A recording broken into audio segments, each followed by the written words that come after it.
Rajasthan housing board की सक्रियता और लगातार प्रयासों से भूमाफियाओं को बड़ा झटका लगा है। दरअसल जयपुर शहर में B2 बाईपास पर करीब 1500 करोड़ रुपए की बाजार कीमत की जमीन है, जिसे भूमाफिया हड़पने का प्रयास कर रहे थे, लेकिन अब मामला एसीबी तक पहुंच गया है। ये रिपोर्ट देखिए। राजधानी जयपुर के B2 बाईपास पर श्रीराम कॉलोनी की बेशकीमती जमीन का मामला अब एसीबी तक पहुंच गया है। दरअसल हाउसिंग बोर्ड की ओर से अवाप्त जमीन की खुर्द-बुर्द कराने के प्रयासों को लेकर जवाहरपुरी भवन निर्माण सहकारी समिति के पदाधिकारियों और फर्जी दस्तावेजों के आधार पर नियमन की प्रक्रिया शुरू करने वाले जेडीए के तत्कालीन अधिकारियों और कर्मचारियों पर भी एसीबी में मुकदमा दर्ज हुआ है। इसके साथ ही अपनी अवाप्त शुदा जमीन की सुरक्षा करने में नाकाम रहे हाउसिंग बोर्ड के तत्कालीन अधिकारियों और कर्मचारियों पर भी मुकदमा दर्ज किया गया है। गौरतलब है कि 42 बीघा जिस जमीन को हाउसिंग बोर्ड ने काफी समय पहले अवाप्त किया था, उस जमीन को जवाहरपुरी भवन निर्माण सहकारी समिति काफी समय से फर्जी दस्तावेजों के आधार पर खुर्द-बुर्द करने के प्रयासों में लगी हुई थी। 2019 में तो सोसाइटी के पदाधिकारियों ने जेडीए के अधिकारियों से साठ-गांठ कर इस जमीन की नियमन की प्रक्रिया भी शुरू कर दी थी, लेकिन अब ये पूरा मामला हाउसिंग बोर्ड के कमिश्नर पवन अरोड़ा के संज्ञान में आया, तो उन्होंने इस फर्जीवाड़े को रोकने के लिए कई बड़े कदम उठाए। पवन अरोड़ा के निर्देशों के बाद हाउसिंग बोर्ड ने जेडी की ओर से की जा रही नियमन प्रक्रिया के विरोध में हाईकोर्ट में याचिका दायर कर दी। ऐसे में पवन अरोड़ा के दखल के बाद जेडीए बैकफुट पर आ गया और जेडीए ने जमीन से जुड़ी नियमन की प्रक्रिया वापस ले ली। ऐसा पहली बार हुआ था जब किसी सरकारी संस्था ने दूसरी संस्था की कार्रवाई के विरोध में कोर्ट में याचिका लगाई हो।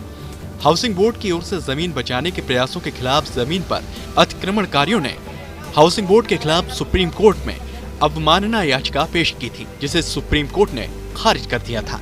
B2 बाईपास पर इस बेशकीमती जमीन को हाउसिंग बोर्ड ने 1990 में अवाप्त किया था, लेकिन इस जमीन का मामला सुप्रीम कोर्ट में पहुंचने के बाद बोर्ड के तत्कालीन अधिकारियों ने इस जमीन को अपने हाल पर छोड़ दिया, जिसका फायदा उठाकर कुछ लोगों ने यहाँ सोसाइटी बनाकर लोगों को पट्टे भी बांट दिए और निर्माण भी करा दिए। लेकिन जब सोसाइटी के पदाधिकारियों ने जेडीए के कुछ अधिकारियों के साथ इस जमीन के नियमन की प्रक्रिया शुरू कराई और ये पूरा मामला जैसे ही housing board commissioner Pawan Arora के संज्ञान में आया, तब इस जमीन से जुड़ी हुई सच्चाई भी अपने आप सामने आ गई। चलिए आपको सिलसिलेवार तरीके से बताते हैं कि अपनी जमीन को बचाने के लिए हाउसिंग बोर्ड ने क्या क्या प्रयास किए। जमीन पर की जा रही नियमन की प्रक्रिया के विरोध में हाउसिंग बोर्ड ने हाई कोर्ट में याचिका लगाई। बोर्ड की याचिका के बाद जेडीए को बैकफुट पर आना पड़ा और नियमन की प्रक्रिया स्थगित हुई। जमीन के नियमन के लिए फर्जी दस्तावेज तैयार करने की जानकारी मिलते ही हाउसिंग बोर्ड ने एसओजी में इसका परिवाद दायर किया। एसओजी ने मामला सांगानेर थाने को भेजा, जिस पर सांगानेर थाने की जांच जारी है।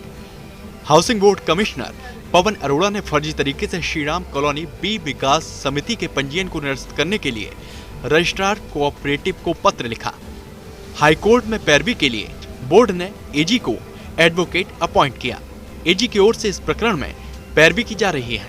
एक समय था जब हाउसिंग बोर्ड अपनी संपत्तियों की सुरक्षा को लेकर गंभीर नहीं था और काफी संख्या में बोर्ड की संपत्तियों पर कब्जे हुए, लेकिन बतौर कमिश्नर पवन अरोड़ा ने सबसे पहले बोर्ड की जमीनों को कब्जे से मुक्त कराने और कब्जे से बचाने पर फोकस किया। उसी का परिणाम है कि B2 बाईपास की करीब 1500 करोड़ रुपए की बेशकीमती जमीन न सिर्फ खुर्द-बुर्द होने से बची है, बल्कि इस जमीन के हाउसिंग बोर्ड के पास आने की संभावना भी अब बढ़ गई है।